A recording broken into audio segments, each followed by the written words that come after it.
Hello. তো চলো আজকে মাটন কষা করা যাক। তার জন্য প্রথমেই মাটনটাকে পরিষ্কার করে নিয়ে তার মধ্যে একে একে ফ্যাটানো টক দই, একটু সর্ষের তেল, রসুন বাটা দিয়ে মাটনটাকে ভালো করে ম্যারিনেট করে যতক্ষণ পারবে ততক্ষণ ফ্রিজারে এয়ারটাইট কন্টেনারে রেখে আর কি ফ্রিজারে রেখে দেবে। তারপরেই চলো মাটনটার মশলাপাতি রেডি করা যাক।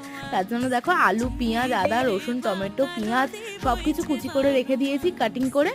তারপরেই চলে আসি মশলার দিকে। এদিকে আর কি টমেটো, লঙ্কা আর পেঁয়াজটাকে পেস্ট করে একটা রেখে দিয়েছি। কাঁচা লঙ্কা যেহেতু শুকনো লঙ্কা খাওয়া আর কি শরীরের পক্ষে খারাপ, তাই জন্য কাঁচা লঙ্কা দিয়ে আমি বেসিক্যালি রান্নাটা করে থাকি। তো চলো তারপর কড়াইতে তেল গরম করে নিয়ে তারপরে একে একে আমি আর কি আলুগুলোকে ফুটো করে নিচ্ছি, যাতে আলুর ভেতরে নুন মশলাটা ভালো করে ঢোকে। তাই জন্য দেখো আমার আলুগুলো করা হয়ে গেল, তারপরে কড়া গরম হয়ে গেছে, এর মধ্যে আমি একে একে আলুগুলো ছেড়ে দেবো। আলুগুলো আর কি লাল লাল করে ভাজতে হবে, যেরকম ধরো তোমার এক্স এর গালে চড়